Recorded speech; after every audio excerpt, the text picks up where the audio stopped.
Sahana Vavatu Sahana Bhunaktu Sahaviryam Karvavahai Tejasvinavaditamastu ma vidvishavahai.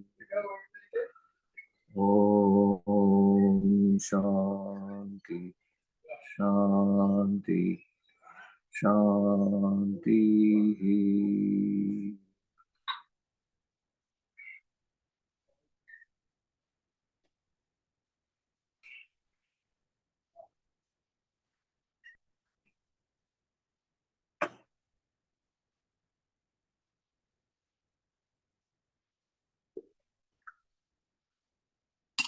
We come to a chapter number 15, Causal Body.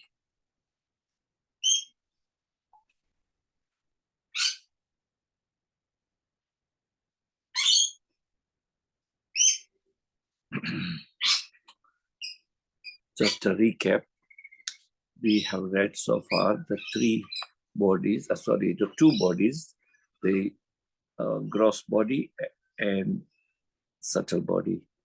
Now we are reading our third body called as causal body. Gross body is also known as Annamaya Kosha, the physical form. Subtle body is known as a Pranamaya Kosha, which is actually combination of 17 factors or 17 elements. 5 sense of organs, 5 sense of actions, 5 organs, 5 pranas, mind and intellect. Now we talk about the causal body. This body is rather complicated in the sense it's most misunderstood body, and it requires little more contemplation. So I will read slowly and we'll try to contemplate. The causal body, the gross body, the subtle body, and now the causal body. This is the method followed by the author of Tattvabodha. The causal body is the combination of Atman and ignorance. Atman and ignorance. Rather, it is individual self. When the idea of individualization comes, that is the causal body. So when we speak of an individual body, independent body, there is a causal body. Remember, the causal body is the combination of Atman and ignorance, or Atman and avidya, or consciousness with or consciousness and ignorance. How can that happen? If there is a consciousness, raise the question of the ignorance. Or when there is an ignorance, where is consciousness? So this is what it will explain. What is meant by causal body? That which is formed from the indescribable, beginningless ignorance. See the definition of the causal body. That which is formed from the indescribable, beginningless ignorance. In other words, the avidya or ignorance is eternal until you gain the vidya, until you gain the knowledge, higher knowledge. So it is indescribable. It has been always there. If you did not have ignorance, you would have been a liberated person, or you would have been self-awakened person. But because we are not self-awakened, we are in ignorance. So it's very important to contemplate and understand. So I repeat, what is meant by causal body? That which is formed from the indescribable, beginningless ignorance, that which is the cause of other two bodies, that which is ignorant of its own nature, and that which does not undergo any modification is called the causal body. You see, the causal body is by its nature ignorant. As long as ignorance persists, causal body exists. Moment you have gained and experienced the higher knowledge, your avidya, your ignorance is dropped. Now the causal body is combination of only two, ignorance and consciousness. So when you minus the ignorance, the only thing is left is consciousness. And therefore, it is also known as a blissful state or Anandamaya Kosha. Why it is known as Anandamaya Kosha? Because it is primarily consciousness, tinted by ignorance. The moment the ignorance is dropped, the moment you transcend the ignorance, only energy left is your consciousness, the awareness, Brahman. And that is, the nature of it is Ananda, blissful. Brahman enveloped by ignorance is the first development, the first stage of our so-called creation. This stage is called the stage of the causal body in the individual. All the causal bodies put together are collectively called Ishvara, the Supreme Lord. Brahman to Ishvara. This is the first ever change owing to ignorance. You see, it says, individually speaking, we have the causal body, which is consciousness plus ignorance.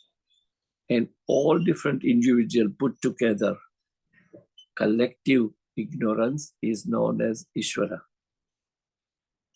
Why it is ignorance, collective ignorance? Because it is Brahman, which is covered by the ignorance, enveloped by the ignorance. So the ignorance does not reveal the reality, the absolute truth, which is Brahman. Not only that it does not reveal, it also projects what is not permanent, what is not absolute reality. And that is this manifestation. So moment you realize your original nature of what you are, or what we are, being Brahman, being consciousness, being the Paramatma, the ignorance has no place.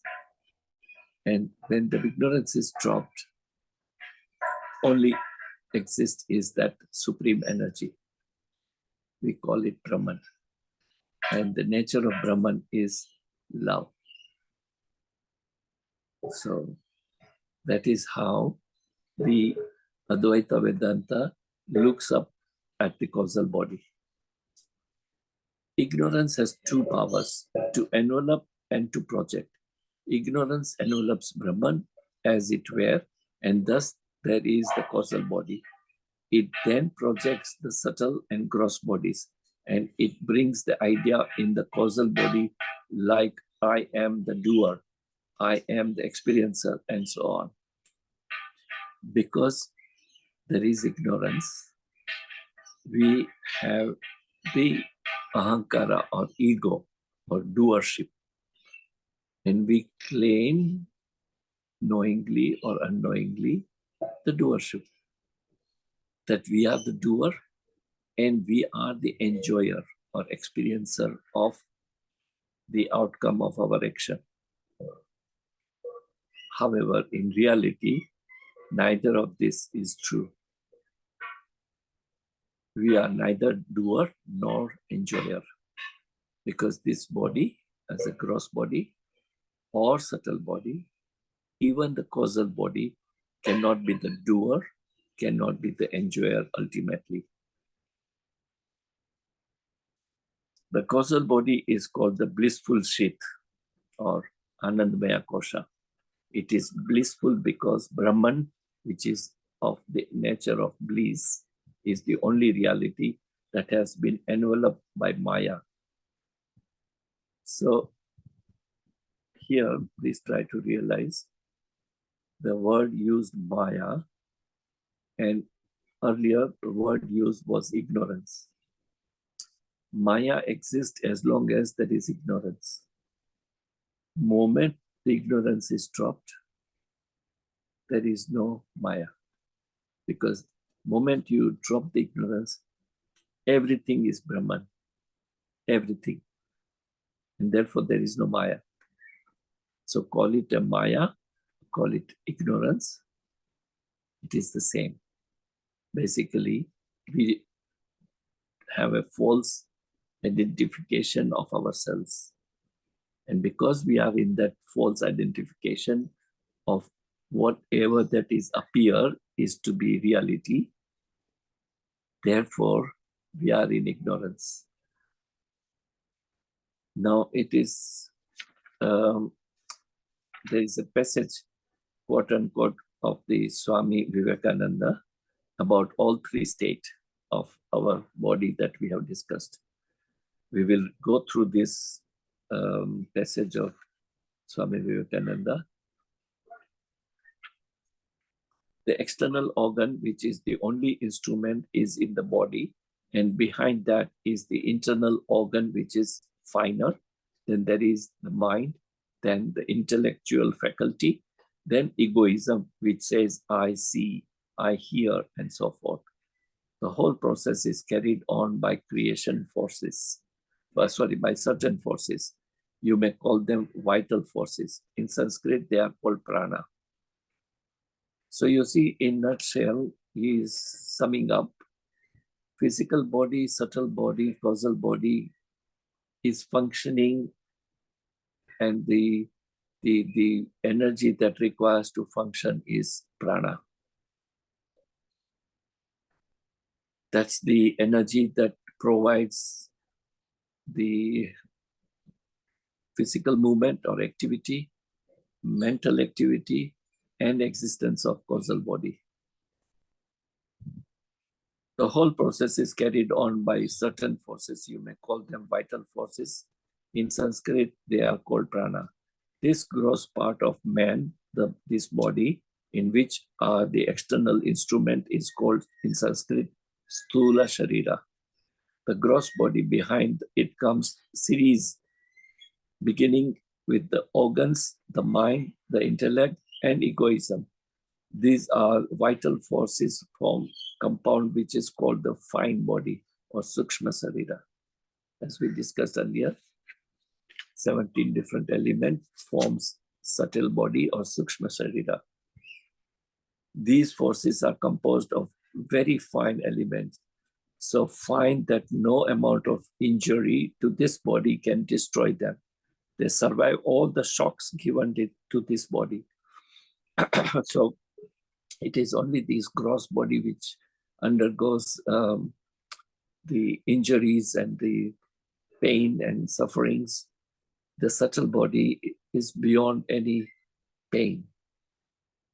It survives without having any effect of any injury or any pain. The gross body we see is composed of gross material, and as such it is always being renewed and changing continuously. But the internal organs, the mind, the intellect, the egoism are composed of the finest material, so fine that they will endure for eons and eons. They are so fine that they cannot be resisted by anything. They can get through any obstructions. The gross body is non-intelligent. So is the fine body, being composed of the fine matter. although the part is called mind, another the intellect, and the third egoism. Yet we see at a glance that one of them can be a knower. Neither gross body is the knower, nor the subtle body. However, the subtle body has characteristic of being formed by such a fine material, and therefore um, it does not experience any pain or suffering or injuries. However, it is made of material, matter. It may be the very fine matter, but ultimately they are matter. And therefore, it cannot claim the doership or enjoyer or experiencer, because it is limited. It may have a long time frame, but it is not eternal. None of them can be the perceiver, the witness, the one of whom action is made. One is the seer of the action. All these movements in the mind or faculty of intellection or egoism must be for someone else. So what is he trying to say is that there is some other power, there is some other energy that enables this subtle body to exist. We have understood it is prana. But even prana, in order to have the prana functioning for subtle body and physical body, there must be something else. And it says that that something else is the consciousness, the faculty of that supreme energy. And it is only through that energy that everything else is functioning or existing. All these movements in the mind or the faculty of intellection or egoism must be for someone else. These beings composed of fine matter cannot be the self-effulgent. This luminosity cannot be themselves. So it is, because it is made of a matter, it does need a spirit. It does need the other energy to function, to perform. Therefore, there must be someone behind them all. Who is the real manifester, the real seer, the real enjoyer?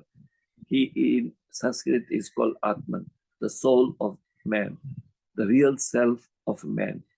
He it is who really sees the things, the external instruments, and the organs catch the impression and convey them to the mind, and the mind to the intellect, and the intellect reflect them as on a mirror, and back of it is the soul that looks of them and gives his orders and his direction.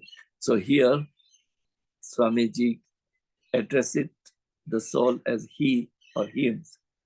It does not mean there is a gender.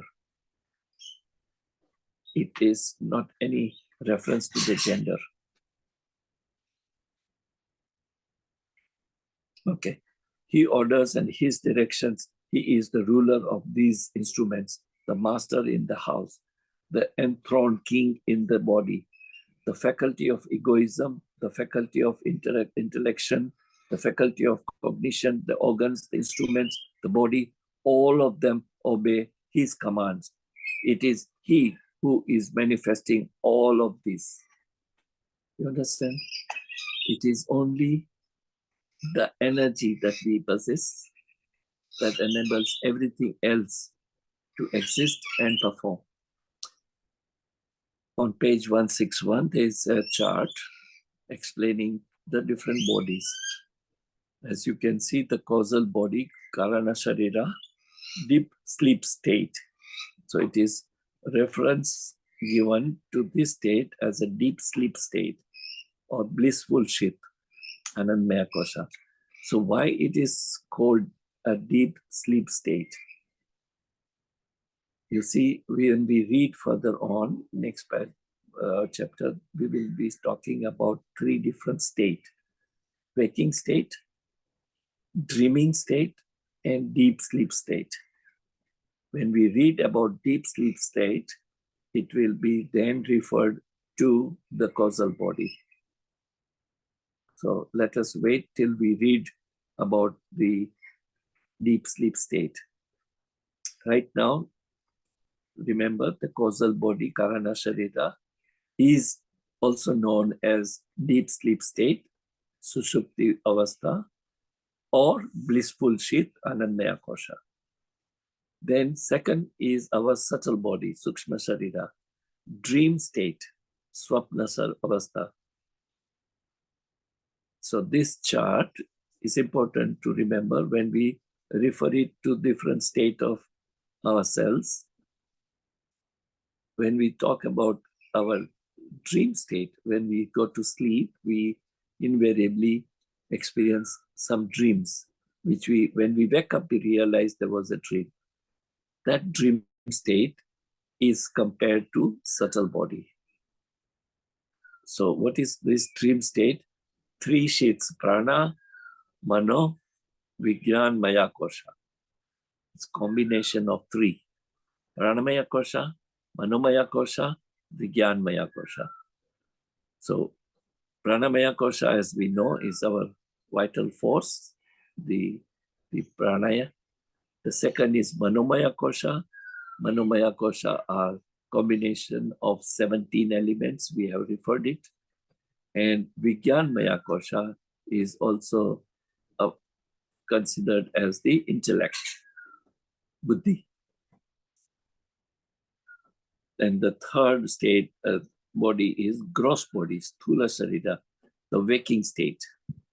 What we call we are awake right now is the Jagrat Avastha, the waking state, and also known as the food sheath or Annamaya Kosha. We will refer to this chart when we read about 3 states. This is the Atman of man. Similarly, we can see that what is in small part of the universe must also be in the whole universe.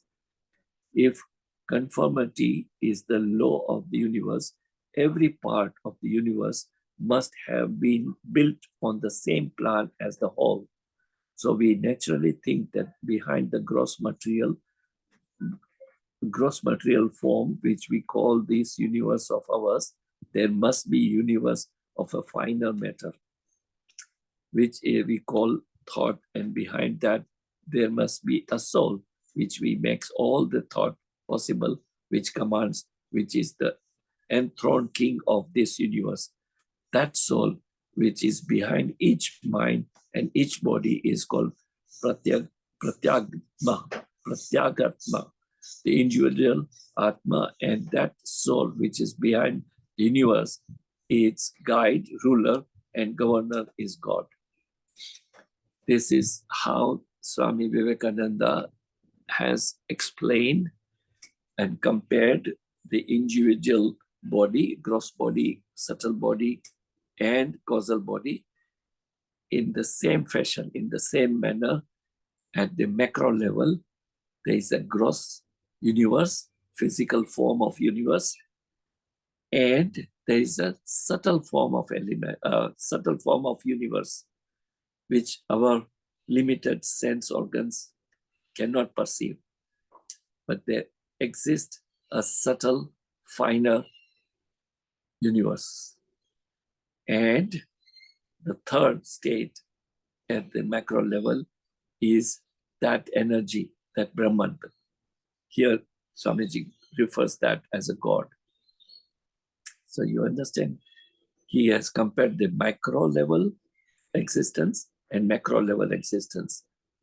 And all micro and macro have the same existence of gross, subtle, and causal.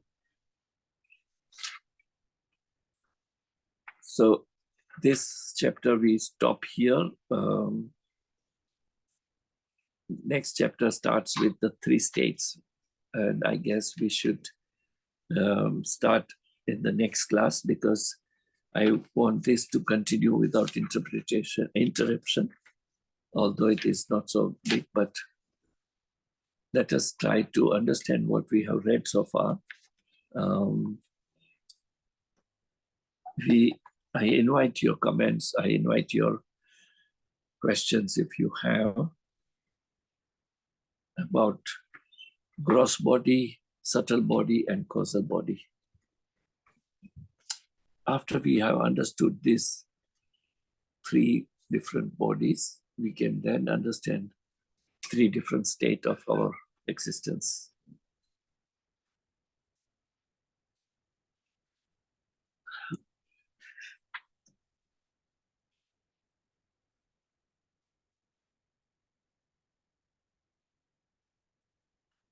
The objective of this Tattvabodha is to establish and prove what we are in sense, in real sense. But in order to convince us that we are not the body, we are not the mind, we are not the intellect, but we are the consciousness that makes our bodies, different bodies, to exist and perform. And that's why it is taking us on the journey step by step, in the way that we are able to reach the destination of knowing that we are the Atma, we are the Brahman, we are the Supreme.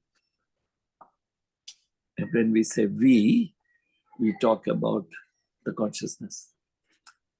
There are two levels. One is Jivatma, which is the combination of consciousness and all different faculties that we spoke about, such as mind, intellect, ego, vasanas, samskaras, all put together is Jivatma. And that one is subtle body. When we die, that subtle body does not die.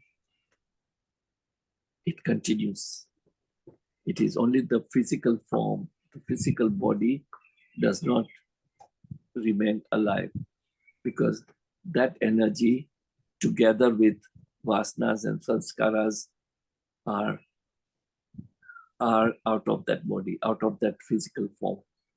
It does not mean that it is somewhere else or some other. It is right here, but at the subtle existence. And because it is in subtle existence, we do not perceive it.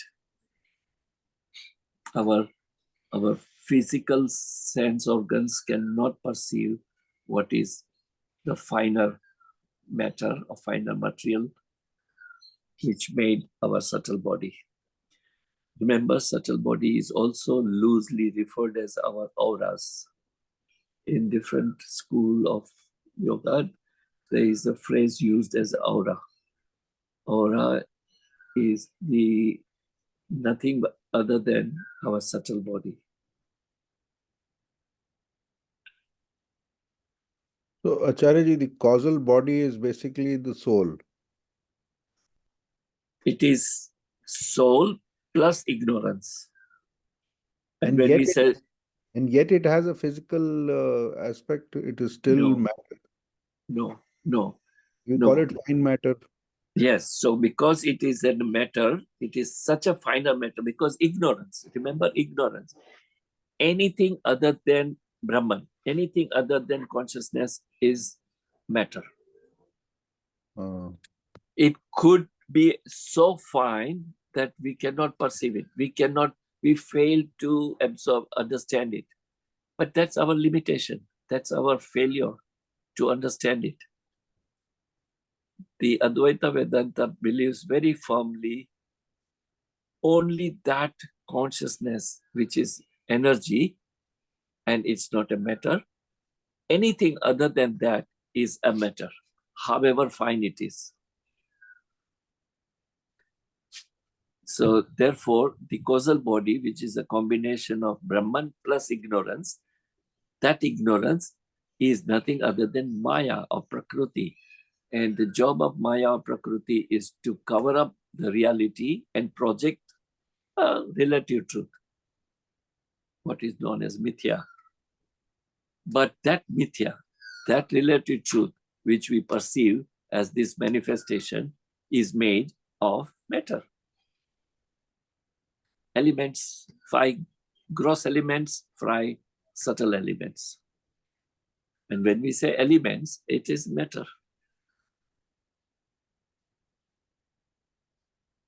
So for us, as the Vyavarika reality or transactional reality, all that our organs can perceive is real. When you touch a flower, you think flower is real. Or when you touch your skin of your body, you think the body is real. Because that's how it is. We can only perceive what our sense organs can perceive. But there is something else that can be absolute real, which our sense of organs cannot perceive. For example, there is a good example given. I think we spoke about it. We do not really see a fire, but we see a smoke. What do our mind immediately perceive? There is a fire. So it is only an indication of a smoke. Smoke does not mean there is a fire, but it is because of our limited perceptions and mind conditioning, we assume there is a fire and therefore there is a smoke. So even the There can be smoke... no smoke without the fire. Yes, but this smoke could be the result of anything other than fire as well. For example, when fire is dead or is extinguished, there still exists some amount of smoke. So fire may not be active, and yet the smoke exists. So it is only that we need to realize that it's not when there's a let's say a statement from Upanishad known as Mahavakya or great statement, Brahma Satya Jagat Mithya. Yeah, it's unfortunately very misunderstood statement. For you and me, that statement is not right. Because for you and me, what we see is real, what we feel is real, or touch, smell, our sense organ basically. For us, it's real. We cannot deny existence of that. So that statement is correct only when you have transcended your sense organs, or when you have dropped ignorance and gained the higher knowledge, supreme knowledge. For the enlightened person, that statement is correct, because for that person, everything is like a dream. Everything is like a play or watching a movie. Because when we go to watch a movie or any play, we know that there is it's somebody is enacting, somebody is just performing a role. In reality, the person who is performing a role of a let's say father may not have married, so he's just playing a role. But for us, at that moment when we watch, we identify person as a father because he's acting as a father.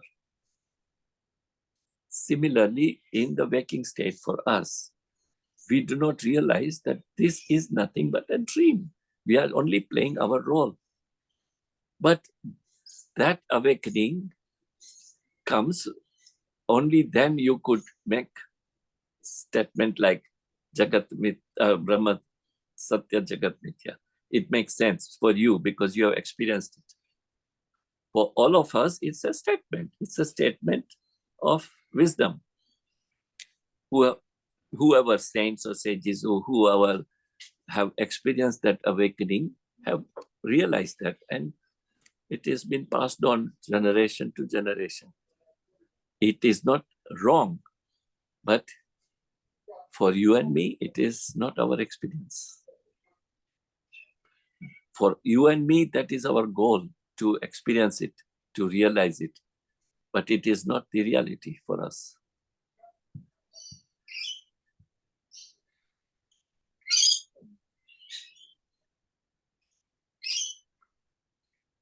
So when you go to a place and somebody asks you a name and you say, my name is Umesh, which is fine, which is the reality for you and me. But a person who is all the time in awareness that I am not the body, mind, intellect, that person can say, the name to this body is Umesh. You understand the difference between, because in that case, he makes a distance between the name and the body. So name can be associated with the body or personality, but not the person he is in reality. But you cannot. That's why there is something called, we have mentioned this before, Parmathic truth, Vyavharik truth. So Parmathic truth is that this soul does not have name. I cannot, and that's why it is wrong for me to say I am Umesh. If I am established in understanding I am the soul, then my statement should be the name to this body is Umesh. But Vyavharik truth is, my name is Umesh. So while living our role, of enjoying or performing our role, we can use that statement. But you have to be conscious that that is only Vyavharik truth. It's not reality. It's not Parmathic truth that I am Umesh. I am not the body, and therefore I cannot be Umesh. I am that Brahman. I am that energy.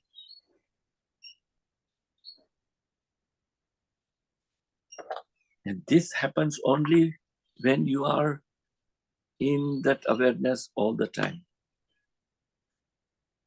And that's why I said contemplation. All the time asking the question to ourselves, who am I? Or what am I? And that the answer is revealed.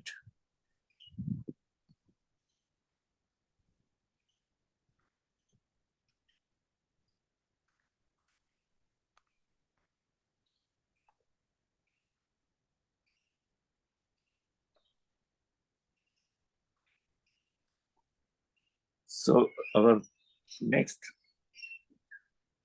class would be after the break, would be in sometime in April. I will be back on 27th or 28th of March. So most probably we will start from beginning of April, whichever is the first day.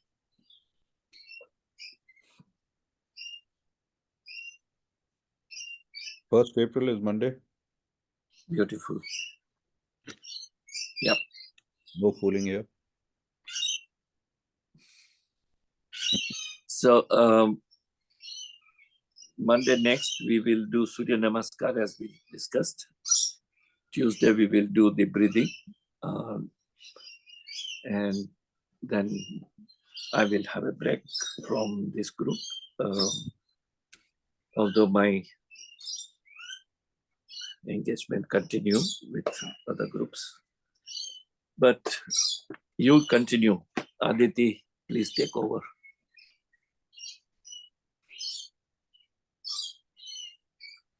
Yes, Acharya. I'm sure this magnificent 7 will continue. Certainly, Acharya. Thank you very much. Let's do the prayer. Yeah.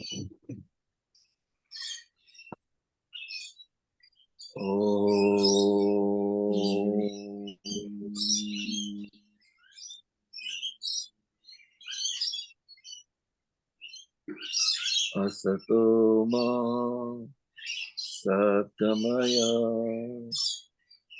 tamaso ma jyotirgamaya mrityorma amritangamaya loka samasta sukhino bhavantu loka samasta sukhino bhavantu samasta loka sukhino bhavantu Om Shanti Shanti Shanti.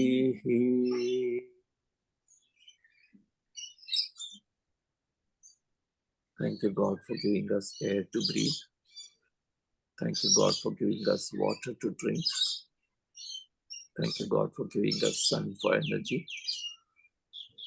Thank you, God, for giving us food to eat. Thank you, God, for giving us good health and happiness. Thank you, God, for giving us positivity. Thank you, God, for giving us all that we need. Thank you, God, for your love, your protection, your guidance, your blessings. Thank you, God, for the existence. Thank you for giving me a chance to serve you. Thank you, sir. Good. Thank you. Thank you, Acharya ji. Thank you, Acharya.